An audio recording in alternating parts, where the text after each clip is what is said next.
안녕하세요. 예, 한 주 동안 주님 안에 평안하셨죠? 예, 시작하기 전에 함께 인사 나누고 또 시작하면 좋겠습니다. 인사말은요, 한 주 동안 고생하셨으니까 옆에 분들한테 고생하셨습니다라고 인사하시면 좋겠습니다. 고생하셨습니다. 예, 정말 고생 많이 하셨죠? 예, 내일부터 학위 수양인데 전도하느라 고생을 많이 하셨을 거라고 생각이 됩니다. 주일 함께 이렇게 또 모여서 말씀으로 교제할 수 있게 해주신 하나님께 감사를 드립니다. 그럼 잠깐 기도하고 오늘 시작하도록 하겠습니다. 은혜와 사랑이 충만하신 살아계신 하나님, 감사합니다. 우리가 무엇이간데 죽기까지 우리를 사랑하셔서 구원하여 주시고 구원해 주셨을 뿐만 아니라 복음이 넘치는, 주님의 사랑이 넘치는 교회 가운데 거하게 하시고 함께 연합함으로 주님의 사랑을 전하는 삶을 살게 하신 거 감사를 드립니다. 우리가 살고 있는 이때 주님이 작정하신 마지막 때를 살아가고 있음이 너무나도 확실합니다. 마땅히 우리가 어떠한 모습으로 마지막 주자로 살아야 할지를 말씀으로 일깨워 주시고 말씀에 합당한 삶을 우리 삶 가운데 나타날 수 있기를 간절히 바라고 원합니다. 하나님만이 영광 받으시고 또 하나님의 그 영광 가운데 우리에게 또 기쁨과 즐거움이 넘치는 삶을 주실 것을 믿고 또 감사를 드립니다. 특별히 계속 기도하고 준비했던 학예 수양회 내일부터 진행이 됩니다. 그 가운데 많은 영혼들 불러 모아주셔서 말씀을 통해서 우리와 같은 천국의 소망을, 천국의 믿음을 가질 수 있도록 도와주시기를 간절히 기도를 드립니다. 오늘 말씀을 통해서 더욱 우리에게 갈 길을 보여주시고 또 힘을 주시기를 원합니다. 오늘 또 주일 여러 가지 형편과 사정으로 건강이 좋지 못해서 참석하지 못한 사랑하는 형제 자매님들, 어떠한 곳에 어떤 형편에 있든지 함께 해주시고 또 건강을 지켜주셔서 건강한 모습으로 주님을 위해 살 수 있도록 기회를 허락하여 주시기를 원합니다. 모든 말씀의 시종을 온전히 하나님께만 부탁을 드리며 저희를 사랑하시는 예수님 이름으로 기도드렸습니다. 아멘. 예, 다 같이 신약 성경 마태복음을 찾아보시겠습니다. 마태복음 24장입니다.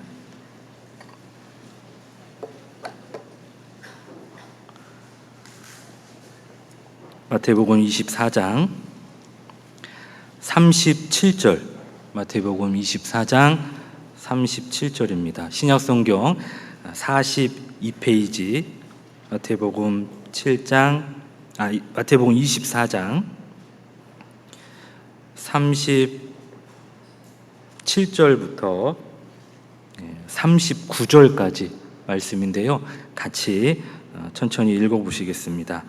노아의 때와 같이 인자의 임함도 그러하리라.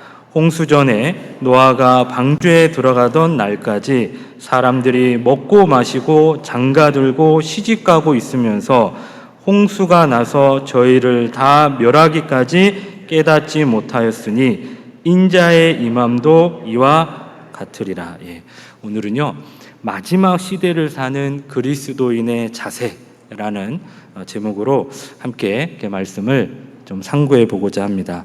특별히 여기 노아의 때라고 말씀하고 있는데요, 노아의 삶을 통해서 우리가 어떤 모습으로 주님이 작정하신 마지막 시대를 살아가고 있는지, 그리고 또 어떻게 살아야 되는지, 그러한 것들을 좀 생각해 보고 교훈을 받으면 좋겠습니다.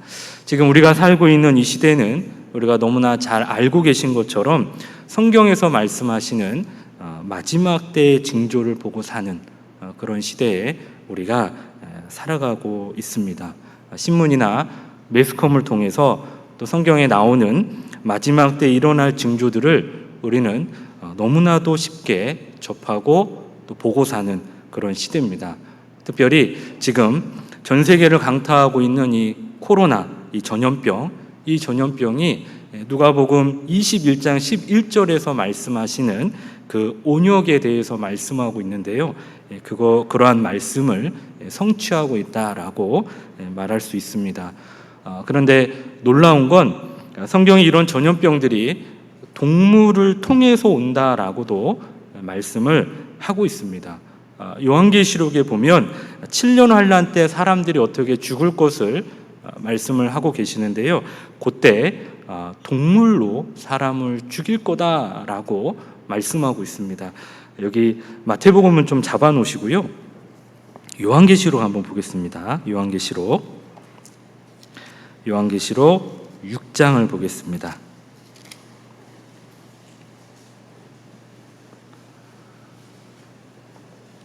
요한계시록 6장 8절입니다.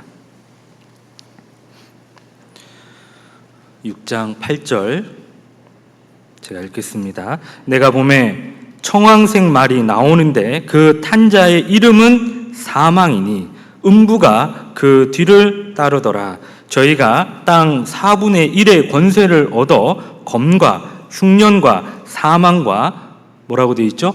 땅의 짐승으로서 죽이더라. 요한계시록 6장 2절에 보시면 흰 말이 나옵니다. 흰 말은 첫째 인을 뗄 때 흰 말이 나오는데 이 흰 말은 평화를 상징합니다. 평화를 상징해요. 그리고 3절 둘째 인을 뗄 때 3절 4절에 보면 붉은 말을 말씀하고 있는데 이 붉은 말은 전쟁을 상징합니다.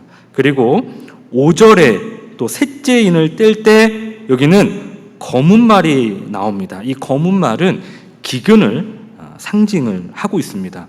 그리고 7절 금방 읽은 요 7절에 넷째 인을 뗄 때 7절 8절에 보면 청황색 말이라고 되어 있는데 이 청황색 말은 질병을 상징하고 있습니다. 그런데 8절 끝부분에 사람이 죽는데 땅의 짐승으로서 죽이더라. 땅의 짐승으로서 죽이더라. 그렇게 말씀을 하고 있습니다. 땅의 짐승으로서 죽이더라. 이 말씀을 좀 기억을 하시고요. 신명기를 보겠습니다. 신명기 32장입니다. 자, 요한계시록에 신약에 말씀하고 있고 신명기에도 말씀하고 있습니다. 신명기 32장 24절입니다. 32장 24절 제가 읽겠습니다. 그들이 주림으로 파리하며 불같은 더위와 독한 파멸에게 삼키울 것이라. 내가 들짐승의 이와 티끌에 기는 것의 독을 그들에게 보내리로다. 여기 말씀에서 독한 파멸에게 삼키울 것이라 연병, 전염병을 말씀하고 있는 거예요. 그런데 그것이 내가 들짐승의 이와 영어 성경에 보면 들짐승의 이빨과 그렇게 번역을 하고 있습니다. 그리고 원어를 보면 짐승의 괴롭힘이라고 그렇게 말씀을 하고 있습니다. 그리고 이 티끌에 기는 것의 독, 티끌에 기는 것의 독, 세균, 바이러스예요. 정말 놀랍게도 사람을 죽이는데요. 짐승에게서 오는 어떤 세균, 그런 바이러스로 사람이 죽는다라고 말씀하고 있습니다. 지금 우리 시대가 그런 시대입니다. 우리 시대에 전염병이 많이 일어나고 있습니다. 그런데 그 원인이 짐승이 원인이 되어서 사람이 죽는 일들이 우리 시대에 지금 일어나고 있습니다. 이걸 좀 전문 용어로 얘기하면 인수공통 감염병이다라고 얘기합니다. 뭐 인수공통 전염병, 인수공통 감염병 이렇게 얘기를 합니다. 한 번 정도는 다 들어보셨을 거라고 생각이 되는데요. 이 인수공통 감염병이 원인이 짐승을 통해서 사람에게 전염이 되는 전염병이에요. 그래서 예전에 메리스, 우리는 경험했잖아요. 낙타가 원인입니다. 사스, 그것도 경험했잖아요. 사양 고양이가 원인입니다. 유럽의 페스트는 쥐죠. 아프리카의 에볼라는 원숭입니다. 그리고 에이즈도 원숭이고, 그리고 신종플루, 그것도 우리가 경험하지 않았습니까? 돼지가 원인입니다. 그리고 지금의 코로나 원인이 박쥐입니다. 물론 숙주는 정확하게 아직 판명이 안 됐지만 분명하게 원인은 박쥐를 통해서 코로나 이 전염이 됐다, 이렇게 얘기를 합니다. 그래서 인수공통 전염병이다라고 얘기를 합니다. 하나님이 작정하신 마지막 때의 징조들이 지금 현재 우리 눈앞에 현실로 이루어지고 있는 그런 때에 우리가 살고 있는 것이 틀림이 없다는 겁니다. 그런데 이런 것들이 우리에게 심각하게 받아들여지지 않고 그냥 냉랭하게 그렇게 흘려보낸다면 우리는 한 번쯤은 우리 스스로 우리의 신앙을, 우리의 믿음을 돌아볼 필요가 있습니다. 우리는 역사를 배웁니다. 그래서 6.25 행사도 하고 또 8.15 광복절 행사도 얼마 전에 했죠. 우리가 역사를 배우는 이유가 뭘까요? 이런 행사들을 하는 이유가 뭘까요? 다시는 이런 일들이 일어나지 않도록 경각심을 가지기 위해서, 또 경각심을 가지라고 이런 행사들을 합니다. 역사를 배우는 목적이 그렇습니다. 성경에 주님이 작정하신 마지막 시대에 일어날 징조들을 분명하게 말씀하고 계시고, 지금 우리 시대가 그런 시대다라는 것을 우리가 부인할 수 없는 그런 시대를 살아가고 있습니다. 그런데 그 마지막 때 일어날 징조들의 소식을 내가 듣고 또 내가 지금 보고 있습니다. 경험하고 있거든요. 그런데 우리 마음에 번뇌가 없습니다. 우리 마음이 냉랭해요. 정말 우리가 이 마지막 시대의 복음을 활발히 전해야 되잖아요. 그리고 복음을 전하고자 하는 그 갈망, 그 간절한 마음이 있어야 됩니다. 그런데 그런 마음이 별로 없어요. 그러면 우리의 마음을 돌아보고 생각해 봐야 됩니다. 우리 마음에 복음을 전하고자 하는 그 마음이 그만큼 식어 있는 증거입니다. 주님은 어쩌면 마지막 시대를 사는 그리스도인들에게 코로나라는 그런 전염병들을 통해서 지금이 마지막 때다라는 것을 경고하시고 또 경각심을 가지라고, 정말 정신 차리라고 우리에게 말씀하시는 것일 수도 있겠다라는 생각을 많이 합니다. 저뿐만이 아니고 여기 다 형제자매님들 그런 생각들을 하실 거라고 생각이 됩니다. 그리고 마지막 때라는 징조가 이것만 있는 게 아닙니다. 코로나 마지막 때의 징조죠. 그런데 사실 이것만 있는 게 아닙니다. 지금 전 세계가 코로나 때문에도 난리지만, 그런데 우리가 뉴스를 보면 지진, 지금 IT, 또 미국 알래스카, 필리핀 지진이 났어요. 그리고 얼마 전에 우리 한국에서도 서해인가요? 먼 바다에서 지진이 5.0 지진이 있었다라는 어제인가 어제 그저께인가 그렇습니다. 그리고 쓰나미, 폭우, 장마로 난립니다. 또 홍수, 지금 중국, 터키, 오스트리아 난립니다. 그리고 산불, 프랑스가 산불로 지금 힘들어하고 있잖아요. 그리고 테러, 연신 계속해서 우리가 뉴스를 통해서 접하는 그 아프간, 이런 일들이 동시다발적으로 일어나고 있다는 겁니다. 그리고 지구온난화로 인해서 지구가 지금 뜨거워지고 있고, 그런 기상이변들이 우리 시대에 지금 일어나고 있습니다. 그리고 사람들의 사랑이 식어지죠. 그리고 불법이 성행하는 그런 시대가 우리 시대입니다. 그리고 이스라엘은 독립한 지 올해로 몇 년째 되신 줄 아십니까? 73년째가 됐습니다. 성경에 이스라엘은 가장 확실한 마지막 때에 일어날 징조로 말씀하고 있습니다. 그래서 이스라엘은 배워라, 무화과 나무의 비유를 배워라, 그렇게 말씀을 하고 있습니다. 마태복음 24장 보시겠습니다. 마태복음 24장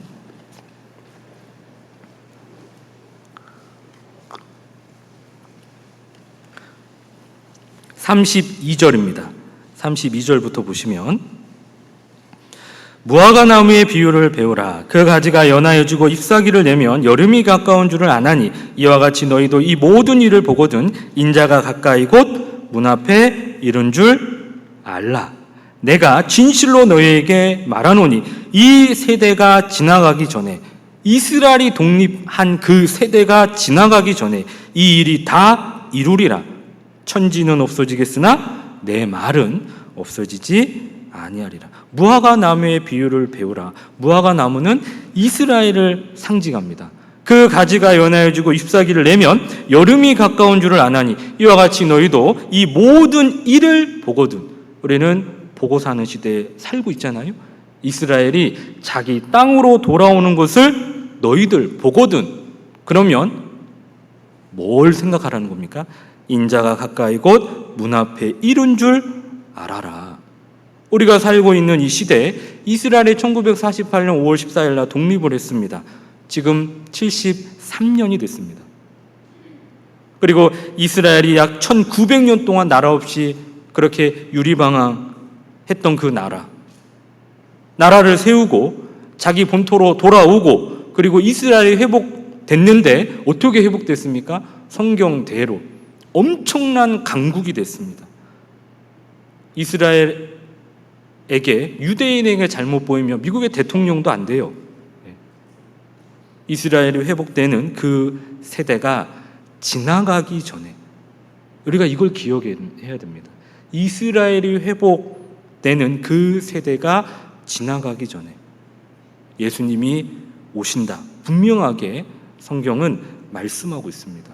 물론 그 때와 그 시기는 아무도 모르죠. 그런데 분명한 건 우리가 살고 있는 지금 이 시대라는 것은 확실합니다. 정말 주님 오실 날이 이제 얼마나 남았을까 우리는 생각을 해봐야 됩니다.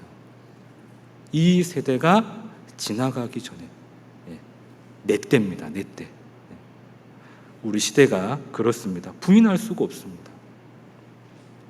생각해 봐야죠. 우리의 믿음을, 우리의 신앙을 돌아봐야 됩니다. 그런데 하나님은요, 마지막 때에 일어날 징조들을 여기 말씀하시면서 마태복음 24장 37절에 그 시대를 노아 당시의 시대와 같다, 그렇게 말씀을 하고 있습니다. 37절 다시 보시겠습니다.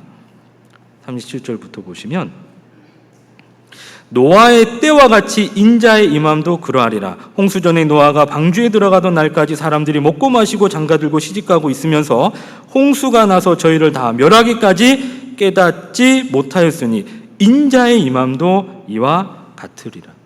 사람들이 먹고 마시고 장가들고 시집가고 있으면서 홍수가 나서 저희를 다 멸하기까지 너무 안타까운 건 깨닫지 못하였으니 인자의 임함도 이와 같으리라. 하나님에 대해서 아무런 관심이 없는 시대, 노아 당시의 그 모습이 우리 시대와 똑같다, 그렇게 말씀을 하고 있습니다. 지금 우리 시대는 한 영혼이 구원받기 정말 쉽지 않습니다. 그렇다고요, 성경을 부인하냐? 성경을 배우면요, 부인할 수가 없습니다. 부인도 안 해요. 그러면 그렇다고 또 믿습니까? 믿지도 않습니다. 믿을 수 없는 게 아니라 안 믿으려고 한다라는 겁니다. 왜 안 믿으려고 할까요? 믿으면 앞으로 자신의 삶이 세상 쾌락과 그 즐거움을 누리지 못하기 때문에 그 염려와 두려움으로 안 믿으려고 한다라는 겁니다. 사람의 마음이 그렇게 강팍해요. 사실을 보면서도 그걸 사실이라는 것들을 인정해야 되는데 인정하지 않는다는 겁니다. 거짓말할 수는 없으니까 모르겠다고 그렇게 핑계댑니다. 그런 시대가 우리 시대예요. 전도해보면 알지 않습니까? 그게 나와 무슨 상관이 있냐, 관심조차 없는 사람도 많이 있습니다. 지옥 가면 가는 거지 뭐. 나만 가냐? 쟤도 가고 얘도 가고 다 가잖아. 지옥 불감증. 우리가 살고 있는 지금 이 시대가요, 노아의 그 당시의 그 시대와 너무나 같다, 이렇게 말씀하고 있고, 우리가 생각해 봐도 그렇지 않습니까? 하나님에 대해서 아무런 관심이 없고 오직 자기 일에 자기 만족에만 사는 그런 시대. 너무나도 개인주의적입니다. 너무나도 이기적이에요. 내 가족, 내 편, 내 거. 그것으로 똘똘똘똘 마음이 이렇게 뭉쳐 있습니다. 물론 그렇지 않은 분들도 있죠. 그런데 대부분이 그렇다라는 겁니다. 내 거가 중요한 겁니다. 그런 시대가 지금 우리가 살고 있는 시대입니다. 정말 한 영혼이 구원받기 참 어려운 시대에, 그런 시대가 우리 시대입니다. 그래도 그나마 코로나를 통해서 조금은 두려워하는 마음이 있습니다. 그리고 성경을 갖다 대면 정말 성경대에 이 성경 말씀이 맞는 것 같기도 하다라고 조금은 자기 어떤 주장을 누그러뜨리는, 그리고 말씀을 들어볼까라는 그런 기울이는 그런 분들도 있기는 합니다. 코로나 끝나면 전도해야지, 그게 아니라 지금 때를 얻든지 못 얻든지 복음을 전파라고 했는데, 지금 우리가 전해야 되는 때가 지금이라는 겁니다. 우리가 살고 있는 지금 이 시대에 굳이 제가 자세하게 얘기하지 않아도 너무나 잘 알고 계실 거라고 생각이 됩니다. 그래도 조금은 말씀을 드려야 될 것 같아서 말씀을 드립니다. 그럼 이제 중요한 건, 마지막 시대를 사는 그리스도인들은 그럼 어떤 모습과 어떤 자세로 살아가는 것이 하나님 앞에 합당한 모습이냐, 합당한 거냐. 우리가 오늘 노아의 삶을 통해서, 그 생애를 통해서 몇 가지 좀 생각을 해보고자 합니다. 창세기 6장을 보시겠습니다. 창세기 6장에 엄청난 사건이 나오죠. 창세기 6장 8절입니다. 우리에게 너무나 익숙하고 유명한 노아. 창세기 6장 8절 9절 같이 읽겠습니다. 그러나 노아는 여호와께 은혜를 입었더라. 노아의 사적은 이러하니라. 노아는 의인이요 당세 완전한 자라. 그가 하나님과 동행하였으며. 22절도 같이 읽겠습니다. 노아가 그와 같이 하되 하나님이 자기에게 명하신 대로 다 준행하였더라. 하나님은 성경에 노아는 이런 사람이었다, 그렇게 말씀을 하고 계십니다. 먼저 노아는 8절에 여호와께 은혜를 입었더라, 은혜를 입은 사람이었다 말씀하고 있죠. 그래서 하나님의 물 심판 때에 방주에 탈 수 있는 그런 자격을 얻었다라는 겁니다. 여호와의 은혜를 깨달은 사람, 그 사람만이 방주에 탈 수 있는 자격이 있습니다. 이 여호와의 은혜가 얼마나 값지고 얼마나 중요하면 성경책 맨 끝에도 말씀하고 있다는 거 아십니까? 성경책 맨 끝에 요한계시록에 보시면, 요한계시록 22장 21절에 보면 주 예수의 은혜가 모든 자들에게 있을지어다 아멘, 그렇게 말씀하고 있습니다. 주 예수의 은혜, 이 예수님의 은혜가 얼마나 귀하고 중요하면 이 성경책 맨 끝에 이 말씀을 하고 끝맺음을 하셨을까? 그리고 그 은혜가, 예수님의 그 은혜가 모든 사람에게 있기를 간구하신다라고 말씀하셨을까? 왜 그랬을까? 방주에 탈 수 있는 사람은 여호와의 은혜, 여호와의 그 은혜가 뭔지를 깨달은 사람만이 방주에 탈 수 있는 자격이 주어지기 때문에 그렇습니다.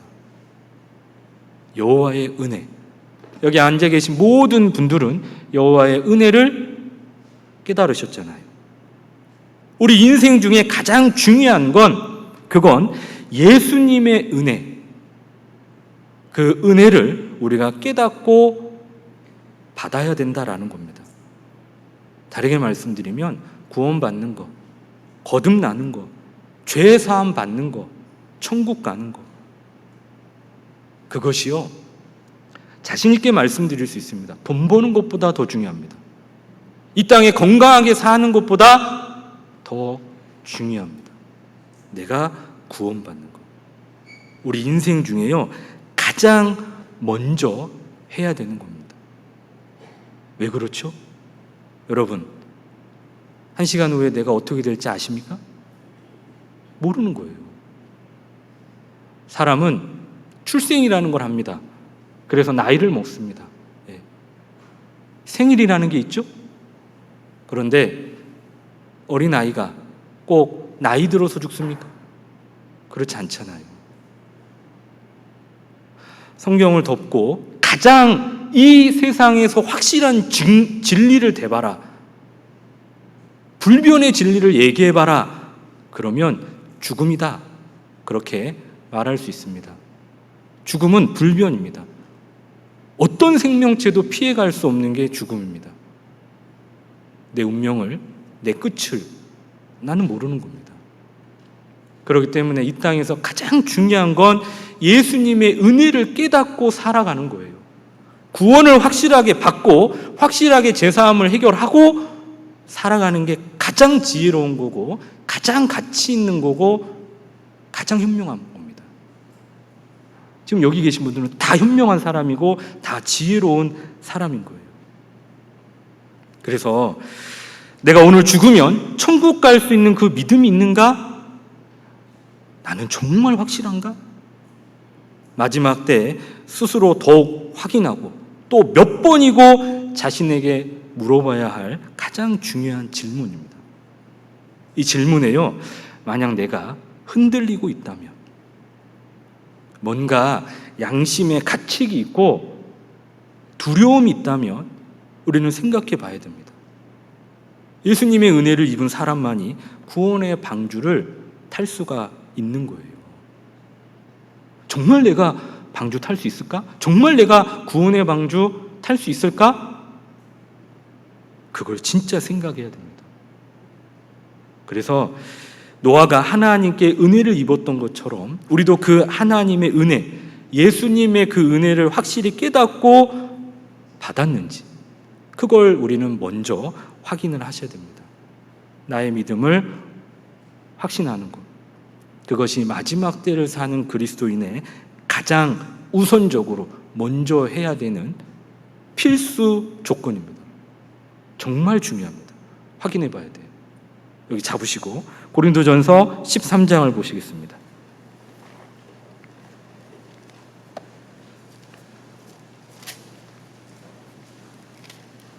13장 5절입니다.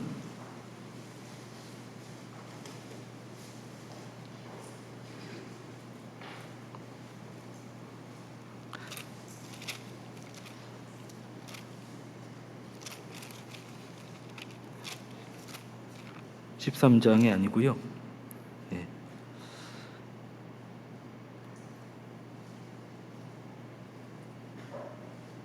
13장 5절, 고린도후서 죄송합니다. 고린도후서 13장 5절.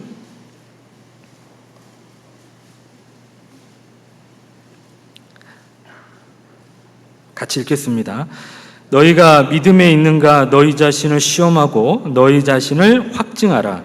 예수 그리스도께서 너희 안에 계신 줄을 너희가 스스로 알지 못하느냐? 그렇지 않으면 너희가 버리운 자니라. 그렇지 않으면 너희가 버리운 자니라. 너희가 믿음에 있는가? 너희 자신을 시험하고 너희 자신을 확증하라. 반드시 확인을 해야 됩니다. 자, 옆사람에게 말해보세요. 너희가 믿음에 있는가? 옆사람 봐보세요. 너희가 믿음에 있는가? 의심의 눈초리로 보지 마시고, 형제님 정말 천국 갈 수 있으세요? 자매님 정말 천국 갈 수 있으세요? 그게 정말 확실하세요? 내 스스로 물어봐야 됩니다. 그게 확실하지 않다면 기회가 주어졌습니다. 내일 학예 수양의 말씀을 잘 들으셔야 돼요. 반드시 이 문제를 이 땅에서만 해결해야 됩니다. 이 땅에서. 중요합니다. 그리고 하나님의 그 은혜를 입은 것이 확실하다면, 그러면 그 다음 마지막 시대를 사는 그리스도인들은 어떻게 살아야 될까? 우리는 고민할 수밖에 없죠. 고민해야 됩니다. 그래서 노아의 생애를 통해서 확인해 보면 좀 읽었던 그 창세기 6장을 다시 보시겠습니다. 구원받은 것이 확실하신 분들만 이제 귀 기울여 들으실 수 있습니다. 고린도 창세기 6장 9절입니다.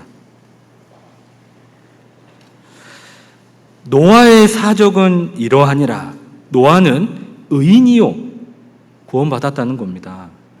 당세 완전한 자라. 그가 하나님과 동행하였으며 22절에 하나님이 자기에게 명하신 대로 다 준행하였더라. 노아는 특징이 있습니다. 완전한 자라. 그리고 하나님과 동행했다.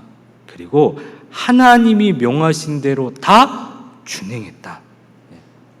세 가지로 얘기하고 있습니다.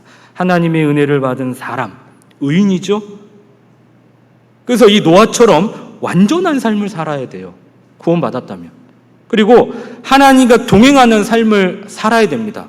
구원받았다면. 그리고 하나님의 말씀에 순종하는 삶을 살아야 된다라는 거예요.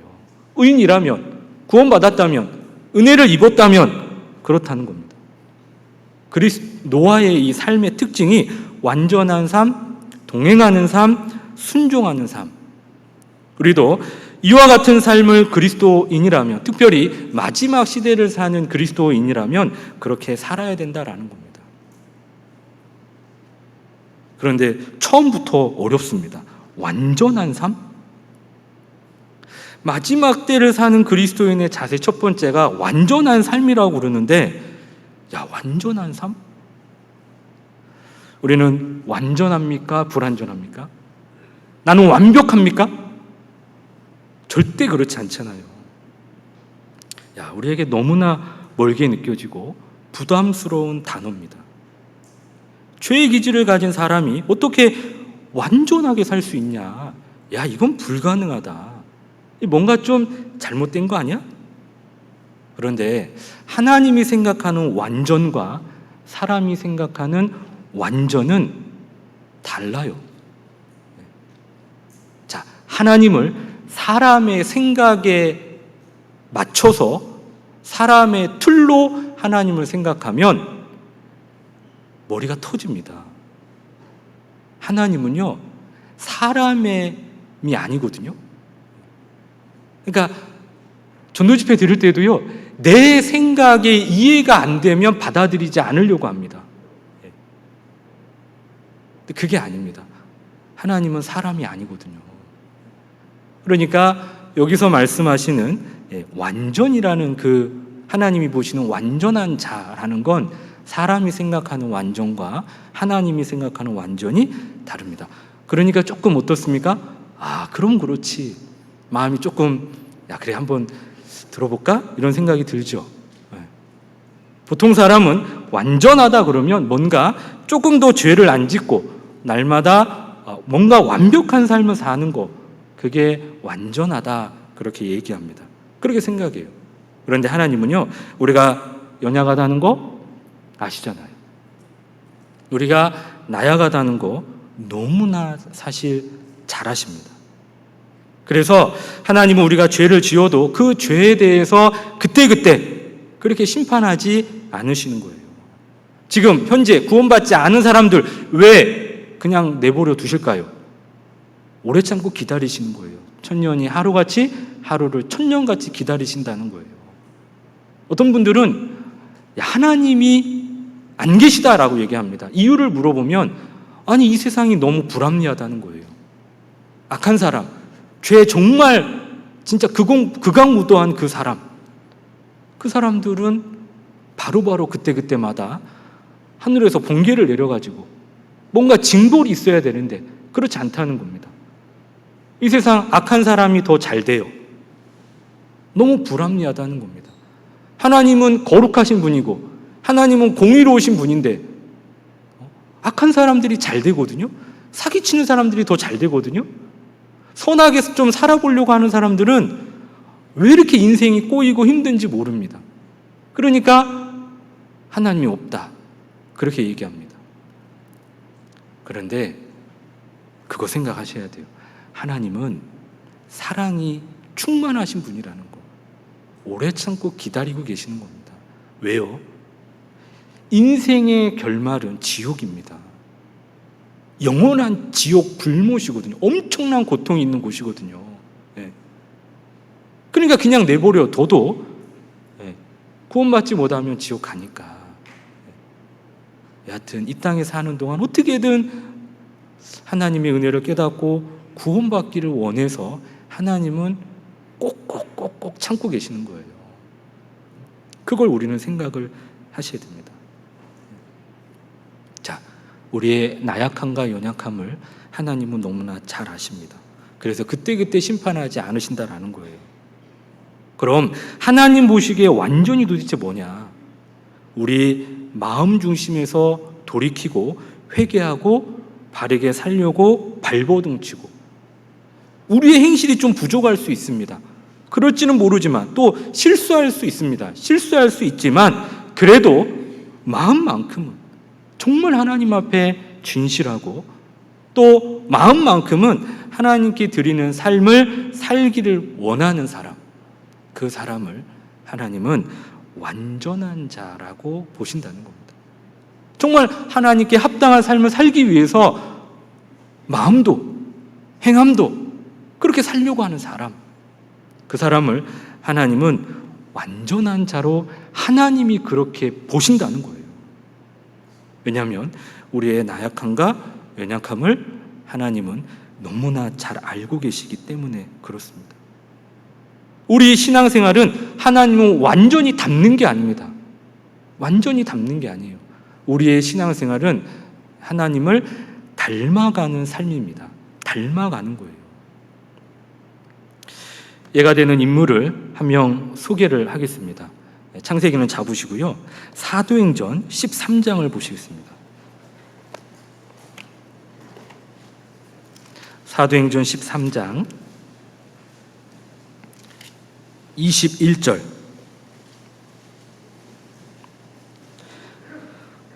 (209페이지) 신약성경 사도행전 13장 21절부터 제가 읽겠습니다.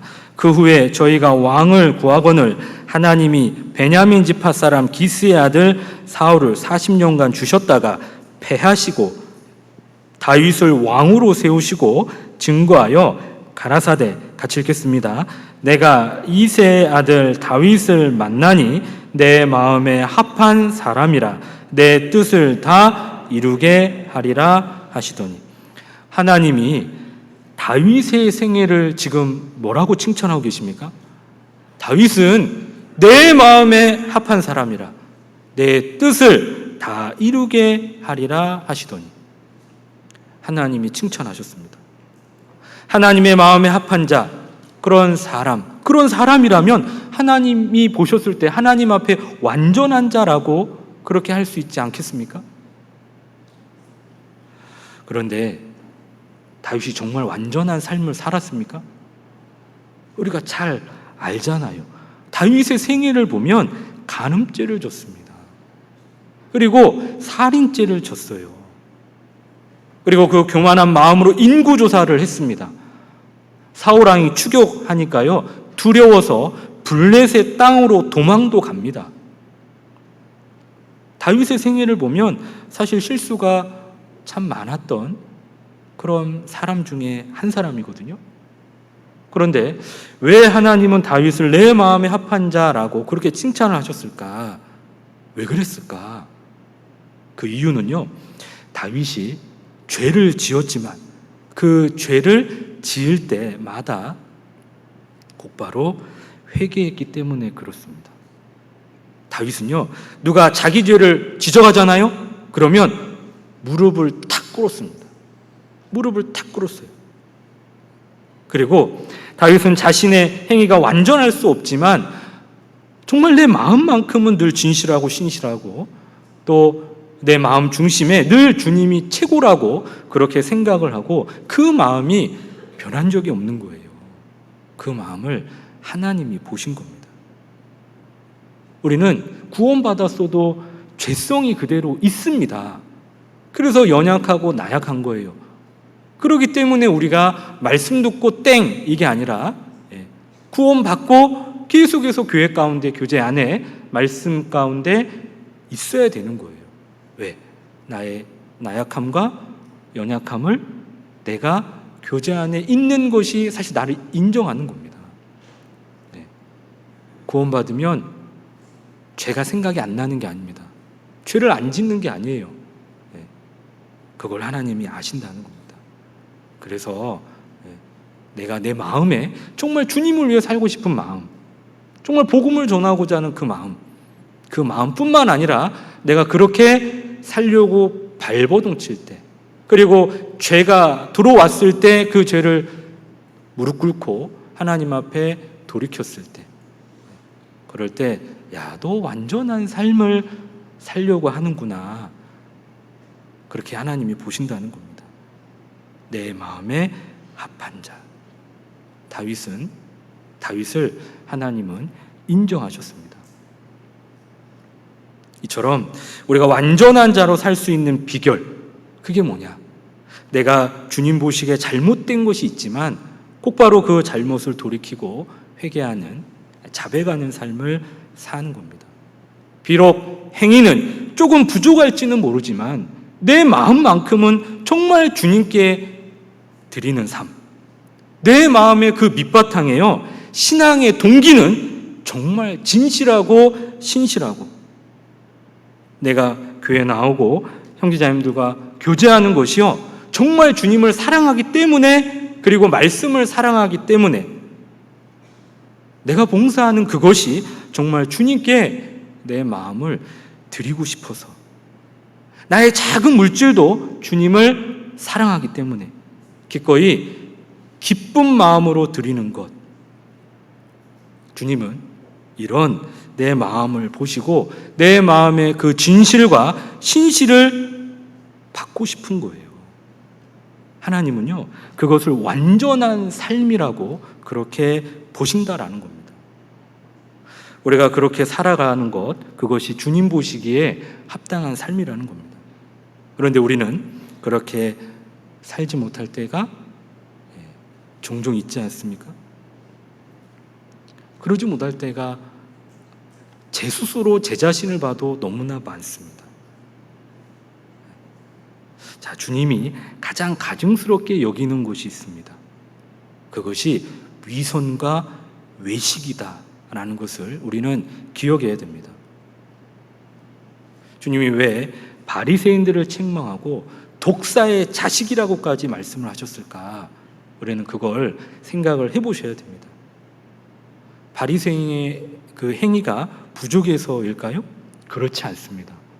우리 가운데요, 바리새인의 행위를 따라갈 만큼 외적으로 행실이 거룩하고 충성된 사람은 글쎄 그렇게 많지 않을 겁니다. 전 개인적으로 이 바리새인처럼 이렇게 살아가는 사람 있을까? 바리새인은요, 겉으로 그 행위가요 너무나 사실 완벽했습니다. 그래서 웬만한 사람은 따라할 수 없을 만큼의 그 신앙생활을 하고 있는데, 그런데 주님은 그런 바리새인들을 책망했습니다. 독사의 자식이다라고 책망했습니다. 왜 그랬냐? 그들의 행위는 완전할지는 모르지만 그들의 마음은요, 그런데 외식이 가득했다라는 겁니다. 속은 그게 아니다라는 거예요. 정말 주님이 진저리치게 싫어하는 것이 위선이다라는 걸 우리는 알아야 돼요. 마음은 그렇지 않거든요. 그런데 마치 그런 척, 사랑하는 마음이 없거든요. 그런데 사랑하는 척, 위하는 마음이 없거든요. 위하는 척, 겸손한 척, 착한 척, 그렇게 한다라는 겁니다. 그거 사람은 모릅니다. 우리는 몰라요. 외모만 보니까. 그런데 하나님은 다 보십니다. 마음도 행실도 다 보신다라는 거예요. 요한복음 4장 한번 볼까요? 요한복음 4장. 하나님은 이렇게 말씀하고 있습니다. 요한복음 4장 23절입니다.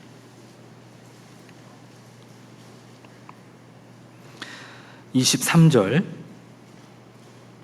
요한복음 4장 23절. 아버지께 참으로 예배하는 자들은 신령과 진정으로 예배할 때가 오나니 곧 이때라. 아버지께서는 이렇게 자기에게 예배하는 자들을 찾으시느니라. 자기에게 예배하는 자를 찾으신다. 24절 같이 읽겠습니다. 하나님은 영이시니 예배하는 자가 신령과 진정으로 예배할지나. 예수님은 신령과 진정으로 예배하는 자를 찾으신다 말씀하고 있죠. 위선이 아닌 오직 마음을 진정으로 주님께 드리고 섬기는 삶. 주님은 지금도 신령과 진정으로 주님을 섬기는 자를 찾는다. 그리고 그 사람을 통해서 하나님은 일하신다라는 겁니다. 그런 사람은 주님과 교제가 되고 또 한 몸이 되는 거예요. 하나님은 그런 사람을 완전한 삶을 산다, 그렇게 보신다는 겁니다. 그래서 마지막 시대를 사는 그리스도인, 주님 보시기에 완전한 삶을 살아야 됩니다.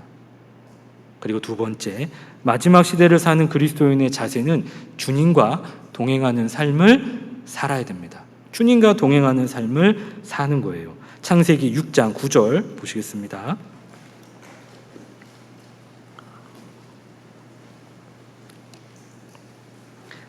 제가 다시 읽어보면, 노아의 사적은 이러하니라. 노아는 의인이요 당세의 완전한 자라. 그가 하나님과 동행하였으며. 주님과 동행하는 삶을 살아야 되는데, 우리가 주님과 동행하는 방법 뭘까요? 우리가 너무나 잘 알고 있지 않습니까? 하나님의 말씀을 가까이 하는 겁니다.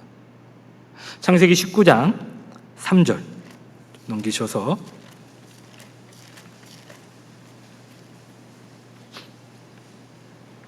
(19장 3절) 롯이 간청함에 그제야 돌이켜서 그 집으로 들어오는지라. 롯이 그들을 위하여 식탁을 베풀고, 같이 읽겠습니다. 무교병을 구우니 그들이 먹으니라. 여기 말씀해 보면 지금 롯이 두 천사를 자기 집에 초대를 했습니다. 그리고 그 두 천사를 위해서 여러 종류의 음식을 준비를 했을 겁니다. 그런데 그 두 천사가 먹은 음식이 뭐였냐면 무교병을 먹었다, 그렇게 말씀하고 있습니다. 무교병 뭡니까? 누룩이 없는 떡을 먹었다라는 거예요. 자, 유월절은 예수님의 그림자입니다. 그리고 유월절 다음의 절기가 무교절입니다. 이 무교절의 특징이 뭔지 아십니까? 누룩이 없는 거예요. 이건 뭘 의미하냐면, 유월절을 지낸 그 구원받은 그리스도인의 삶, 예수님으로 말미암아 구원받은 이후의 그 삶은 무교절이다라는 거예요. 무교절. 누룩이 없는 삶을 살아야 된다라는 걸 여기 의미하는 겁니다. 구원받은 그리스도인들은 누룩이 없는 그런 삶이 되어야 된다라는 거예요. 그래서 우리가 구원받고 난 이후에 무교병만을 먹어야 되는데 이 세상의 완벽한 무교병이 뭐냐? 생각해 볼 수 있잖아요. 이 세상의 완벽한 무교병. 제가 뭐 말씀드리려고 하는지 아시죠? 하나님의 말씀, 성경. 우리에게 무교병입니다. 요한복음 1장 1절 다 아시는 말씀이죠. 찾지 않고 함께 암송해 보시겠습니다. 요한복음 1장 1절 같이 읽겠습니다. 같이 암송하겠습니다. 태초에 말씀이 계시니라. 이 말씀이 하나님과 함께 계셨으니 이 말씀은 곧 하나님이시니라. 우리가 주님의 말씀을 날마다 먹을 때 우리는 주님과 동행하는 삶을 산다, 그렇게 말할 수 있습니다. 우리는 연초에 많은 계획들을 세웁니다. 특별히 성경 일독을 빼놓지 않고 우리는 계획을 세웁니다. 일독 계획을 세우잖아요. 올해 벌써 이제 8월 달이 이제 후반에 들어섰습니다. 성경 얼마나 읽으셨습니까? 잘 읽고 계십니까? 1년에 1독 계획하신 분도 있고 2독, 3독, 4독 계획하신 분도 있습니다. 지금 얼마나 읽고 계시는지 모르겠습니다. 그리고 성경을 읽을 때 어떤 마음으로 읽으시는지 모르겠습니다. 이렇게 읽어야 돼요. 주님이 보내신 사랑의 편지를 내가 지금 읽고 있다라고 생각을 사실 해야 됩니다. 그럼 어떻습니까? 설레는 마음이 있지 않습니까? 한번 제가 물어보겠습니다. 성경을 읽을 때 설레세요? 죄송합니다. 저도 그런 마음은 아니거든요. 네. 설레는 마음으로 성경을 읽으세요? 아니면 그냥 1년 이거 일독 했으니까 또 이거 구역장님이 확인할 것 같으니까 억지로 막 읽어야 돼요. 때우기로 읽어야 돼요. 요즘 애인끼리 이렇게 손편지를 안 하더라고요. 연애편지 이런 거 안 하는 것 같아요. 다 문자로 보내고 카톡으로 보내고 영상통화하고 이렇게 하는데, 옛날에는 이렇게 손편지 많이 써서 이렇게 연애편지 하셨죠. 연애편지 받으면 어떻습니까? 막 설레지 않습니까? 청년들한테 물어보는 게 아닙니다. 청년들은 그냥 카톡으로 하니까. 어떠세요? 우리 집사님들 어떠세요? 설레죠? 그래서 결혼하신 거 아닌가요? 하나님도 우리에게 연애 편지를 보내셨다. 그 연애 편지에 사랑한다, 죽기까지 정말 내가 너를 사랑한다, 그렇게 말씀을 하고 계십니다. 내가 사랑하는 누군가에게 사랑 고백을 받습니다. 그럼 어떤 마음이 들어요? 막 설레잖아요. 또 한 번 얘기해봐, 이렇게 얘기도 하고. 저도 연애 편지를 안 써봐가지고 그런 마음이 있지 않습니까?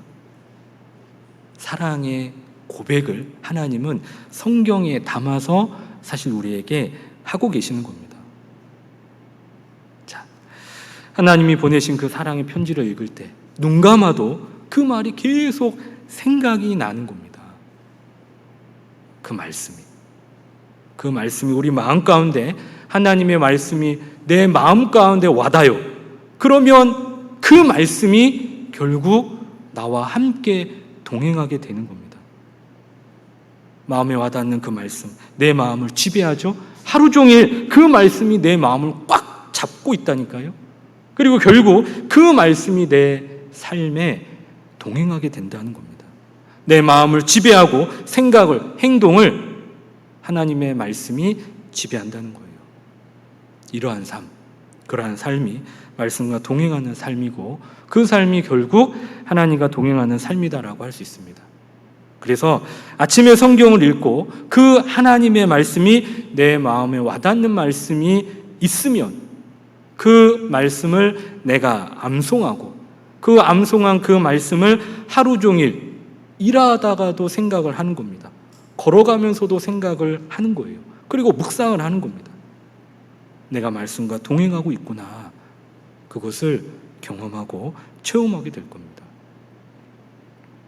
우리가 매일같이 하나님의 말씀을 읽고 묵상하고 암송하는 것이요, 우리의 삶을 주님 중심의 삶으로 변화시키는 가장 기본적인 조건입니다. 그리고 우리가 하루하루 말씀을 읽는 것, 그것이 곧 하나님과 동행하는 삶이라는 거예요. 그래서 우리가 하나님과 동행하는 삶을 산다는 것, 하나님의 말씀을, 이 성경을 내 삶에 생활하는 겁니다. 아침, 점심, 저녁 밥 먹죠? 아유, 저는 살쪄갖고요, 아침 안 먹고요, 점심만 먹어요, 저녁도 안 먹어요. 이런 분들에게 말씀드리는 게 아닙니다. 아침, 점심, 저녁 다 드시는 분들, 우리가 밥 먹듯이 말씀을 그렇게 먹어야 됩니다. 그게 하나님과 동행하는 거예요. 올해 계획한 말씀 일독 하루하루 읽는 가운데 주님의 그 말씀을 암송하고 말씀을 마음에 품고 산다면 정말 주님과 동행하는 삶을 경험하게 되실 겁니다. 경험하게 되실 거예요. 마지막 때를 사는 그리스도인, 하나님과 동행하는 삶을, 말씀과 동행하는 삶을 살아야 됩니다. 세 번째, 마지막 시대를 사는 그리스도인의 자세, 창세기 6장입니다. 6장 22절.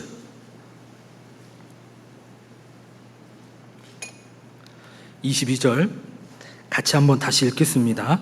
노아가 그와 같이 하되 하나님이 자기에게 명하신 대로 다 준행하였더라. 순종의 삶을 사는 거예요. 구원받고 난 이후에 그리스도인의 삶의 가장 중요한 덕목 한 가지를 얘기해라 라고 하면 순종입니다. 그래서 어떤 분은요, 어떤 목사님은 구원받은 사람은 주님 안에서 첫째도 순종이고 둘째도 순종이고 셋째도 순종해야 된다, 그렇게 설교하기도 하십니다. 피조물인 창조주에게 할 수 있는 최고의 영광, 그것이 순종입니다. 그것이 순종이에요. 출애굽기에 모세 당시 애굽에 파리, 개구리, 메뚜기 재앙이 있었잖아요. 그 파리, 개구리, 메뚜기 하나님 명령에 순종했습니다. 그래서 애굽에 10가지 재앙을 내릴 때 하나님은 그 피조물들을 귀하게 사용하셨죠. 그런데 바로 왕은 어떻습니까? 하나님의 말씀을 우습게 여겼습니다. 마음이 강팍했거든요. 자, 파리, 개구리, 메뚜기 하나님 말씀에 순종했는데 존귀하다고 하는 사람, 이 바로 왕은 마음이 강팍해서 하나님의 말씀을 우습게 여겼습니다. 생각해 보세요. 그게 맞는지. 그리고 이스라엘 백성들이 출애굽하고 난 이후에 메추라기 있죠, 메추라기. 이 메추라기는요, 이스라엘 백성들이 하나님께 고기를 달라고 하니까요, 원망합니다. 고기 달라고. 그러니까 하나님이 메추라기를 명령하셨습니다. 야, 메추라기, 너희들 이스라엘 백성에게 가서 죽고 이스라엘의 고기가 되라. 이스라엘 백성들은 고기가 없다고 원망했거든요. 그런데 그런 이스라엘 백성들에게, 그 이스라엘 백성들을 위해서 하나님은 메추라기를 명령하셨다라는 겁니다. 그 명예, 메추라기들은 어떻게 했습니까?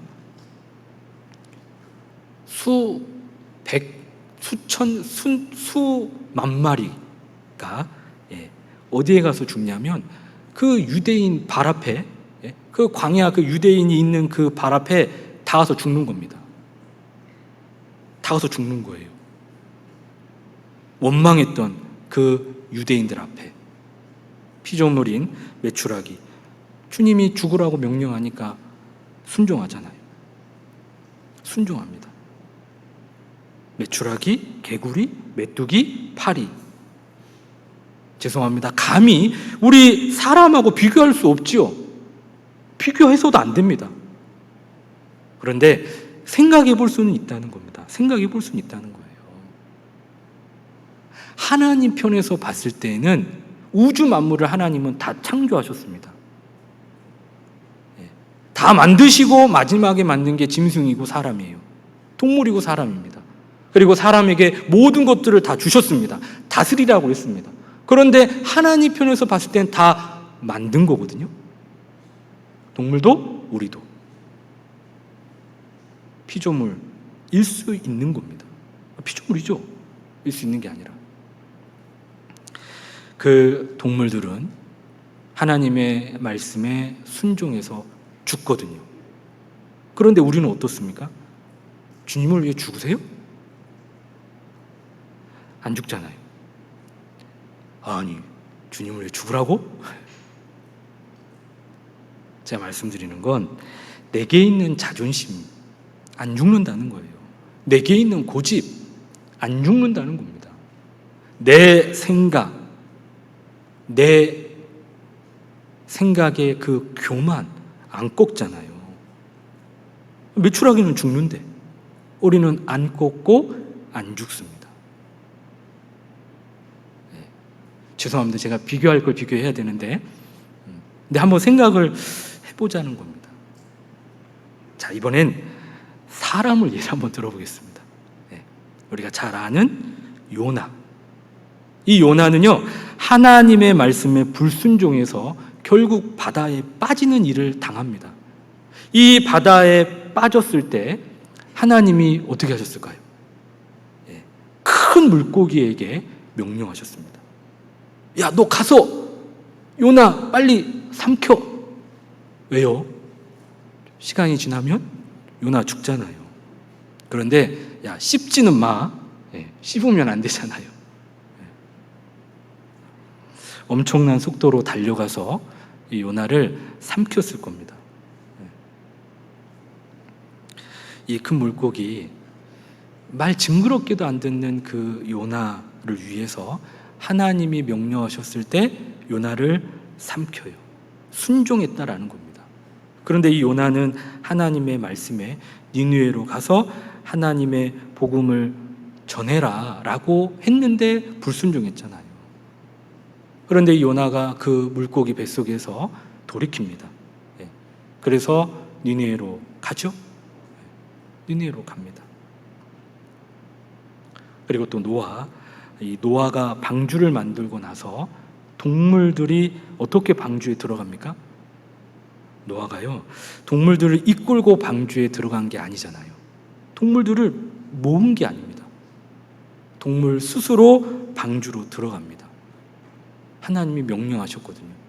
그러니까 그 동물들 중에서 수천 킬로 떨어져서 온 동물들도 있을 수 있습니다. 그렇게 생각해 볼 수 있어요. 노아가 동물들을 모은 게 아니라는 거예요. 그렇게 순종을 했다는 겁니다. 피조물인 동물들은 순종하는데 왜 사람들은, 존귀하다라고 하는 그 사람들은 하나님 말씀에 불순종하는 걸까? 왜 구원받은 그리스도인들은 하나님 말씀에 순종하지 못하는 걸까? 자기 고집을 꺾지 못하고 자기 생각을 꺾지 못하고 왜 우리의 마음은 그렇게 끝까지 강팍하냐라는 거예요. 뭐가 그렇게 잘났다고? 구원받은 연수가 지나면 지날수록 우리는 하나님의 뜻을, 하나님의 말씀을 더 알기 때문에요. 벼가 익으면 고개를 숙이는 것처럼 더 순종해야 되거든요. 구원받고 연수가 지나면 지날수록 우리는 더 순종해야 됩니다. 그런데 왜 더 불순종하고 마음이 강팍해질까? 혹시 나는 어떤 모습인지 그렇게 살펴보면 좋겠습니다. 정말 우리 시대는요, 주님 오실 날이 얼마 남지 않은 시대라는 것이 분명하거든요. 노아가 순종하는 삶을 산 것처럼 우리도 순종하는 삶을 살아야 됩니다. 아이가요, 뭔가 필요한 게 있었습니다. 능력이 없잖아요? 부모님에게요, 사달라고 떼를 씁니다. 그런데 말 징그럽게 안 들어요. 부모 말 안 듣거든요? 그럼 부모가 사줍니까? 야, 너 내 말 좀 잘 듣고 나한테 부탁을 해도 해라. 그러지 않겠습니까? 하나님도 그렇습니다. 우리가 바라는 것들이 있잖아요. 하나님께 원하는 것들이 있습니다. 기도합니다. 그런데 하나님 말씀을 잘 안 들어요. 순종하지 않아요. 그러면서 하나님께 달라고 하면 하나님이 뭐라고 말씀하실까요? 야, 너 내 말에 좀 순종 좀 하고 나한테 와서 달라고 해라. 그러지 않으시겠습니까? 그렇게 생각을 할 수 있지 않습니까? 창세기 7장 1절 보겠습니다. 창세기 7장 1절 같이 읽겠습니다. 여호와께서 노아에게 이르시되 너와 내 온 집은 방주로 들어가라. 내가 이 세대에 내 앞에서 의로움을 내가 보았음이니라. 내가 이 세대에 내 앞에서 의로움을 내가 보았음이니라. 하나님은 노아의 삶을 지켜보셨다. 그렇게 말씀을 하고 계시는 거예요. 정말 하나님과 동행하는 삶을 사는지, 완전한 삶을 사는지, 하나님의 명령에 순종하는 삶을 사는지, 정말 그 하나님의 말씀에 순종하기 위해서 몸부림치고 그렇게 살고 있는지 하나님은 다 지켜보고 계신다라는 거예요. 내가 이 세대에 내 앞에서 의로움을 내가 보았음이니라. 보았음이니라. 하나님이 보신다는 겁니다. 우리의 삶을. 그리고 나중에 다 하나님이 결산을 하셔요. 우리는 사람 앞에서가 아니라 하나님 앞에서 우리의 삶을 평가받는 건 사람 앞에서가 아니라 하나님의 앞에서라는 거예요. 하나님은 우리의 삶을 지켜보십니다. 노아는 하나님 보시기에 정말 마음에 흡족한 합당한 사람이었다라고 말씀하고 있습니다. 그래서 하나님이 노아에게 축복을 주셨는데 그 축복이 뭐였냐? 방주에 노아만 들어간 게 아니죠. 노아만 들어간 게 아닙니다. 온 가족을 데리고 들어갑니다. 창세기 7장 1절 다시 보시면 여호와께서 노아에게 이르시되 너와 내 온 집은 방주로 들어가라. 얼마나 기가 막힌 축복입니까? 은혜를 받은 건 노아만 은혜를 받았어요. 8절에 그러나 노아는 여호와께 은혜를 입었더라. 노아만 은혜를 입었습니다. 그런데 7장 1절에 여호와께서 노아에게 이르시되 너와 내 온 집은 방주로 들어가라. 방주에 들어갈 수 있는 자격은 노아뿐이었어요. 그런데 노아 때문에 노아의 가족들이 다 방주에 들어갈 수 있는 그런 축복을 받았다라는 겁니다. 우리가 노아처럼 이 얼마 남지 않은 삶을 하나님 말씀에 순종하며 살고 하나님과 동행하는 삶을 산다면, 그리고 하나님 말씀에 순종하는 삶을 산다면, 그러면 우리의 온 가족이 구원의 방주에 들어갈 수 있는 그런 축복을 허락하신다라는 거예요. 여러분, 정말 축복받고 싶죠? 로또 당첨되는 게 우리의 소원이십니까? 구원받지 않은 사람의 소원은 그래요. 로또 당첨되는 게 내 소원입니다. 근데 우리는 그게 아니잖아요. 우리는 자신 있게 얘기할 수 있습니다. 내 구원받지 않은 가족이 구원받는 거. 하나님, 그게 나에게는 가장 큰 소원입니다. 그게 가장 나에게 소원입니다. 그 축복을 받고 싶습니까? 노아처럼 살면 된다는 거예요. 그러면 노아에게 허락하신 그 축복을 우리에게도 분명히 하나님은 허락하시는 겁니다. 사도행전 16장을 보시겠습니다. 사도행전 16장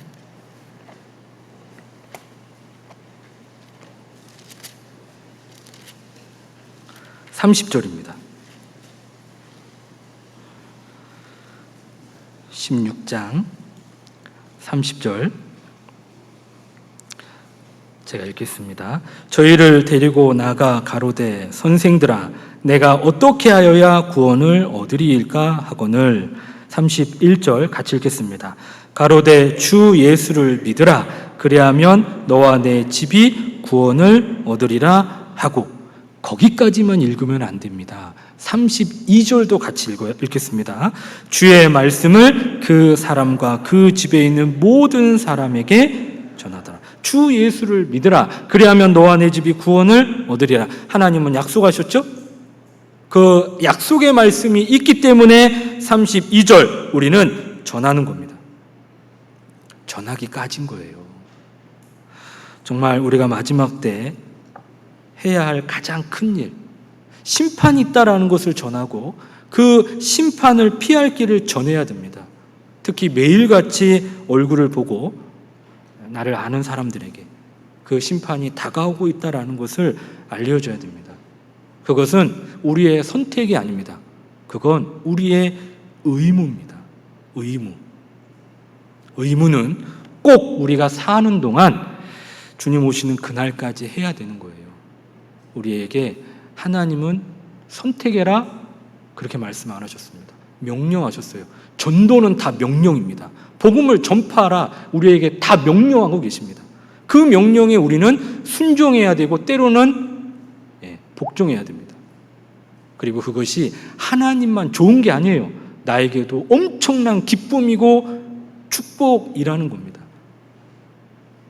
하나님도 원하는 거지만 나도 원하는 거거든요. 의무입니다. 의무.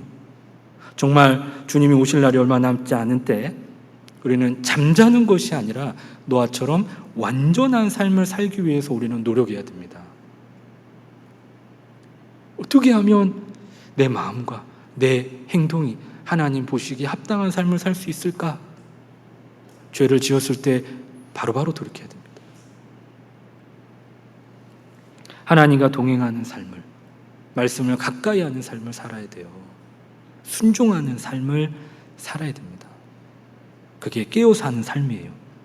그런 삶을 살 때 하나님은 보너스처럼 우리에게 구원의 축복을 분명히 더하실 거다라는 겁니다. 그것이 마지막 시대를 사는 그리스도인의 자세고 우리는 그러한 삶을 마땅히 살아야 됩니다. 방법은 사실 생각해 보면 정말 쉬워요. 내가 이제 해야 됩니다. 그리고 또 한 가지 조금 더 생각을 해보고 싶은 것들이 있는데요.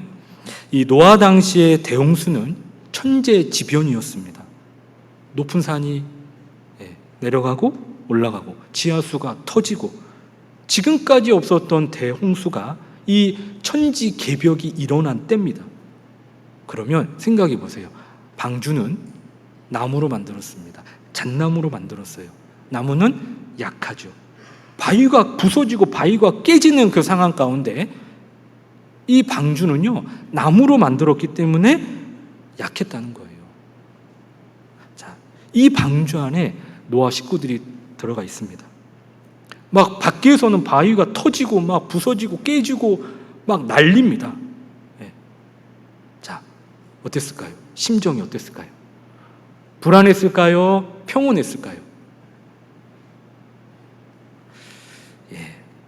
나는 믿음이 좋으니까 아유 평온했어. 저는 믿음이 좀 약합니다. 불안했을 거야. 염려했을 수도 있지 않습니까? 밖이 난립니다. 끼케야 잣나무예요. 약한 겁니다. 이 방주가요 바위에라도 부딪히면 이 깨지면 이제 난리 나는 거예요. 불안한 마음이 안 생겼을까요? 그냥 저는 제 생각에 불안한 마음이 생길 수 있었겠다라는 생각을 해봅니다. 노아는 아니었을지 모르지만 다른 가족들이 그럴 수도 있겠다라고 생각을 해봅니다. 그런데 방주는 어땠습니까? 홍수가 다 끝날 때까지 방주는 안전했죠. 안 부서지고 안 깨졌다라는 겁니다. 어떻게 그럴 수 있었을까? 그걸 이제 교훈을 좀 받아봤습니다. 하나님이 함께 하셨다라는 겁니다. 하나님이 보호하시고 지켜주셨기 때문에 정말 약하고 약한 그 잣나무로 만든 방주 안전했다, 그렇게 생각을 해봅니다. 요즘 어떠세요? 코로나 때문에 너무 살기가 힘들지 않습니까? 세상 유혹도 많고 경기도 어렵고 또 사랑이 식어지고 불법이 성하는 시대에 삽니다. 너무나 삭막한 시대에 우리는 살아가고 있습니다. 그런데 우리가 구원의 방주 안에 있으면 안전한 것처럼 오늘날 우리의 방주와도 같은 곳이 어디냐? 어딜까요? 교제 안에, 교회 안에, 교회입니다. 그래서 하나님이 함께 하시는 곳, 이 교회 안에 있으면 하나님이 방주를 보호하신 것처럼 안 깨지고 안 부서지는 겁니다. 교회를 하나님이 그렇게 보호하신다라는 거예요. 내 삶에 유혹이 있습니다. 내 삶에 갈등이 있고 세상 염려로 나는 너무 힘들어요. 넘어질 것 같아요. 내 삶을 안전하게 지킬 수 있는 그 비결이 뭘까? 교회 안에 거하는 겁니다. 교회 안에 딱 붙어 있는 거예요. 교회 안에 있으면 하나님이 보호하십니다. 제가 말씀드리는 건 코로나가 안 걸린다 그 말이 아닙니다. 마음에 평안이 있고 계속해서 하나님의 복음의 역사가 교회 안에 있게 된다라는 거예요. 교회 중심의 삶, 교회 안의 삶의 목적을 분명히 알고 그렇게 거하면 우리의 삶이 죄와 세상 유혹으로부터 안전하게 보호받습니다. 그리고 나를 통해서, 우리를 통해서 하나님은 복음을 전케 하십니다. 역사하십니다. 그게 약속이에요. 그것을 가능케 하는 곳이 교회다라는 겁니다. 교회가 없으면 나는 구원받을 수 있었을까? 그렇지 않습니다. 하나님이 방주를 보호하신 것처럼 교회를 그렇게 보호하십니다. 그렇게 보호하세요. 시편 34편을 보겠습니다. 시편 34편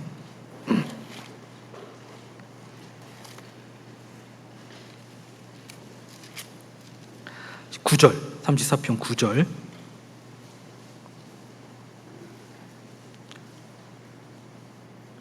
제가 읽겠습니다. 너희 성도들아 여호와를 경외하라. 저를 경외하는 자에게는 부족함이 없도다. 10절 같이 읽겠습니다. 젊은 사자는 궁핍하여 줄일지라도 여호와를 찾는 자는 모든 좋은 것에 부족함이 없으리라. 너희 성도들아 여호와를 경외하라. 저를 경외하는 자에게는 뭐가 없냐? 부족함이 없도다. 하나님이 약속하고 계시죠? 그러면서 이렇게도 말씀을 하셨다는 거예요. 10절에 젊은 사자는 궁핍하여 줄일지라도 여호와를 찾는 자는 모든 좋은 것에 부족함이 없으리로다. 정글에 사는 젊은 사자 굶어 죽는 일이 거의 없어요. 그런데 정말 힘들면 젊은 사자도 굶어 죽을 수 있지 않겠습니까? 그런 일이 생길 수도 있다는 겁니다. 그런데 그런 상황일지라도 여호와를 경외하는 자는 절대 굶어 죽지 않을 것이다. 교회가 그렇다는 겁니다. 하나님이 교회를 그렇게 보호하시는 거예요. 교회 안에 있을 때 나를 보호하십니다. 노아의 방주를 보호하신 하나님을 통해서 우리가 그것도 좀 생각을 해볼 수가 있습니다. 한 가지만 더 생각해 보겠습니다. 창세기 9장입니다. 창세기 9장 20절 9장 20절 노아가 농업을 시작하여 자 이제 물심판이 끝났습니다. 방주에서 내렸어요. 그래서 이제 노아가 농업을 시작하여 포도나무를 심었더니 포도주를 마시고 취하여 그 장막 안에서 벌거벗은지라. 벌거벗었대요. 22절 가나안의 아비 함이 그 아비의 하체를 보고 밖으로 나가서 두 형제에게 고하매 셈과 야벳이 옷을 취하여 자기들의 어깨에 메고 뒷걸음쳐 들어가서 아비의 하체에 덮었으며 그들이 얼굴을 돌이키고 그 아비의 하체를 보지 아니하였더라. 노아가 술이 깨어 그 작은 아들이 자기에게 행한 일을 알고 함이 한 그 일을 알고 이에 가로되 같이 읽겠습니다. 가나안은 저주를 받아 그 형제의 종들의 종이 되기를 원하노라. 여기 보시면 노아 홍수가 끝나고 노아가 술을 먹고 취했습니다. 그래서 바지를 벗고 잠을 자고 있는데 함이 그 광경을 보게 돼요. 그리고 판단합니다. 그리고 형제들한테 얘기합니다.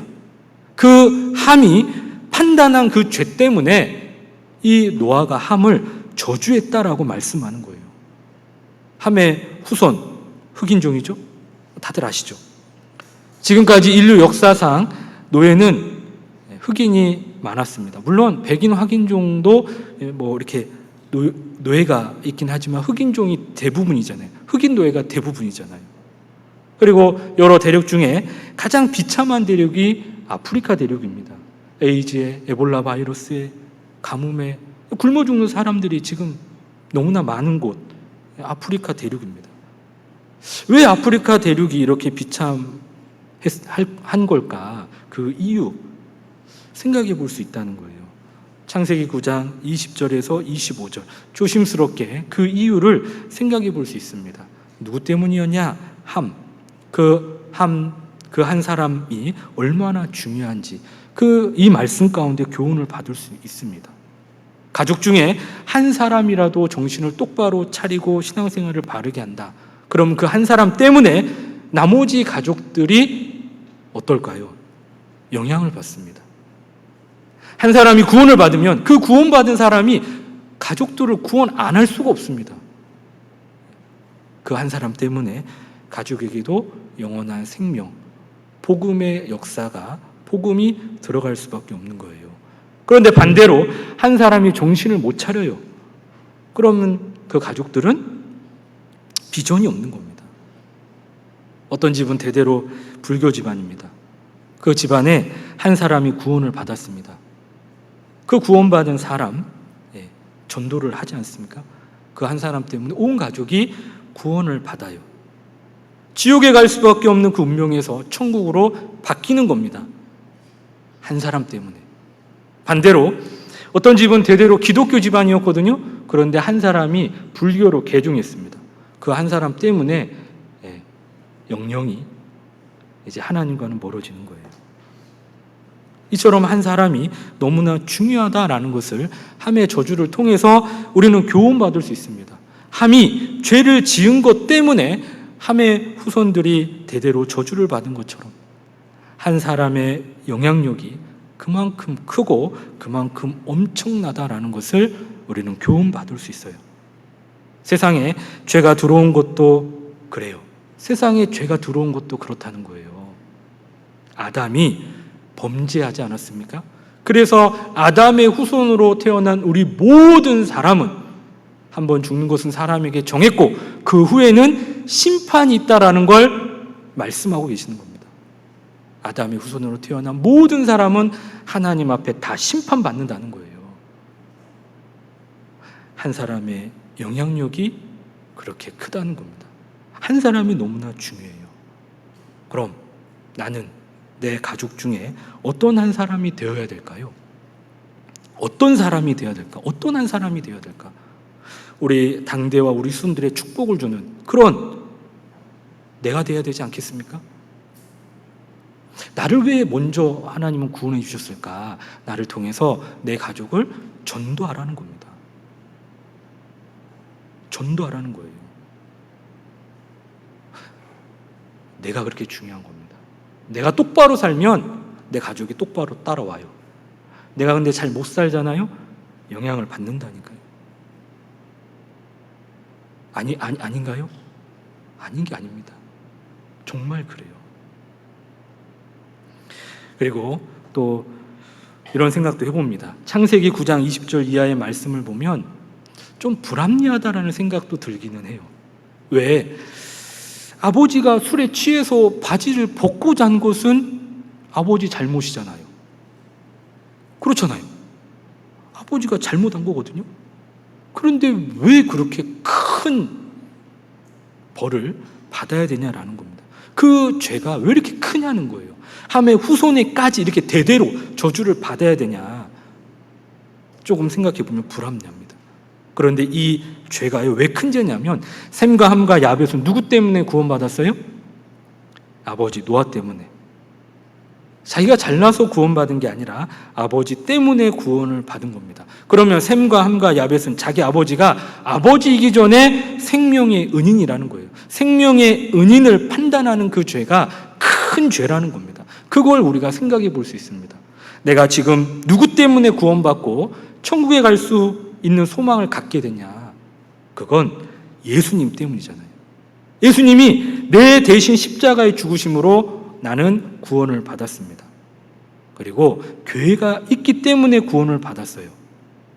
그런데 나를 구원하신 예수님을 내가 판단할 수 없죠. 감히 판단할 수 없습니다. 우리 양심이에요. 절대 나는 구원받았다면 예수님을 판단할 수 없습니다. 그런데 그것과 똑같은 것이 교회예요. 교회를 판단합니다. 교회가 있기 때문에 내가 구원을 받았거든요. 그런데 예수님은 감히 판단을 안 해요.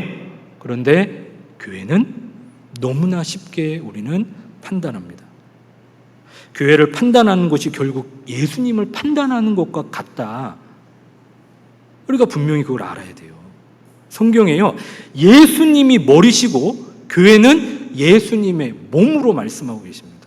몸이에요, 몸. 머리와 몸은 떨어져 있습니까? 머리와 몸은 하나잖아요.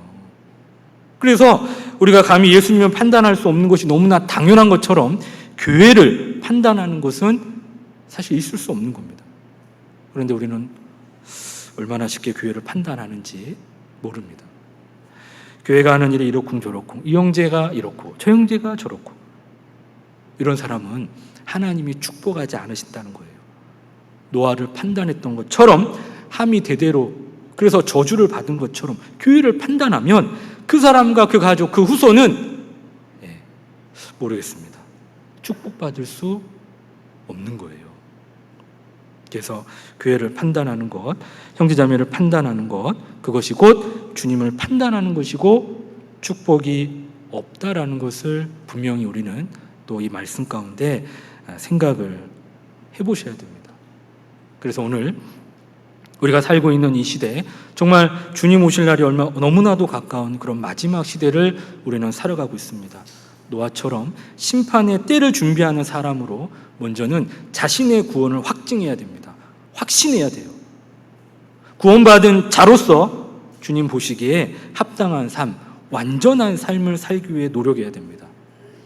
그리고 날마다 말씀을 묵상하고 하나님과 동행하는 삶을 살아야 됩니다. 그리고 하나님 말씀에 순종하고 준행하는 사람으로, 순종의 사람으로 살아야 됩니다.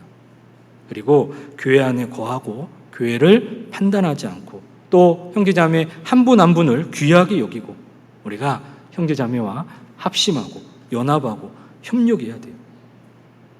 나 혼자서는 안 됩니다. 나는 안 되는데 우리는 할 수 있습니다. 제가 개인적으로 좋아하는 영어 단어가 투게더입니다. 투게더. 그리고 제가 개인적으로 좋아하는 은혜 찬송이 153장입니다. 형제의 모습 속에. 우리가 그렇게 정말 마지막 때 복음을 전하는 삶을 살아야 되지 않을까, 그런 생각을 합니다. 올 한 해를 주님을 기다리는 마음으로 그렇게 우리가 산다면 주님은 분명히 우리 가운데 역사하실 겁니다. 그런 남은 올해가 되면 좋겠고, 또 가까이는 내일부터 이제 학예수양회가 있는데요. 그런 학예수양회, 정말 우리가 하나가 돼서 연합해서 복음을 전하는, 정말 주님의 역사가 우리 교회를 통해서 일어나는 그런 학예수양회가 되면 좋겠습니다.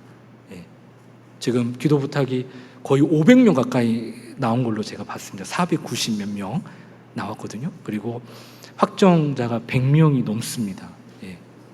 엄청 나온 겁니다. 가능할까요?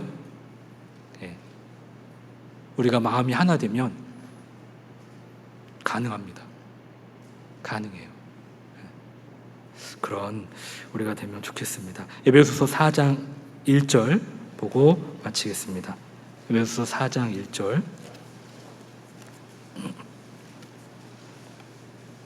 1절부터 3절까지 같이, 에베소서 4장 1절부터 3절까지 같이 읽겠습니다. 그러므로 주 안에서 갇힌 내가 너희를 권하노니 너희가 부르심을 입은 부름에 합당하게 행하여 모든 겸손과 온유로 하고 오래 참음으로 사랑 가운데서 서로 용납하고 평안에 매는 줄로 성령이 하나 되게 하신 것을 힘써 지키라. 함께 기도하시겠습니다. 은혜와 사랑이 충만하신 살아계신 하나님 감사합니다. 우리가 무엇이 간데 죽기까지 우리를 사랑하셔서 구원하여 주시고 주님의 몸된 교회 가운데 우리가 연합함으로 하나님의 사랑을, 하나님의 복음을 전케 하심을 감사를 드립니다. 우리 각각의 마음에 주님의 마음을 주시고 정말 긍휼히 여기고 또 주님의 그 눈으로, 사랑의 눈으로 영혼들을 바라보고 마땅히 그들에게 하나님의 사랑을 전하는 삶을 살기를 원합니다. 그 일을 위해서 내일부터 또 학예 수양회가 준비됩니다. 학예 수양회 가운데 500명 가까이의 기도 부탁 영혼들이 나왔습니다. 말씀을 듣기로 약속한 또 100명의 이상의 영혼들, 주님 그 마음을 끝까지 붙잡아 주셔서 이번 학예 수양회를 통해서 구원받고 계속해서 교회 가운데 머무를 수 있도록 도와주시기를 간절히 기도를 드립니다. 정말 주님 오실 날이 얼마 남지 않은 때, 마지막 때를 사는 그리스도인으로서 우리가 오늘 노아의 삶을 통해서 교훈받습니다. 완전한 자의 삶으로, 또 하나님과 동행하는 자의 삶으로, 또 마땅히 하나님 말씀에 또 하나님께 순종하는 삶으로 교회가 있기 때문에 우리가 함께 거하고 또 내가 바로 서야지 나를 통해서 영향을 받고 많은 분들이 또 하나님께로 돌아올 수 있다는 것들을 기억하고 더욱 우리가 하나님께 쓰임받는 삶을 살기를 원합니다. 인도하시고 도와주시기를 원합니다.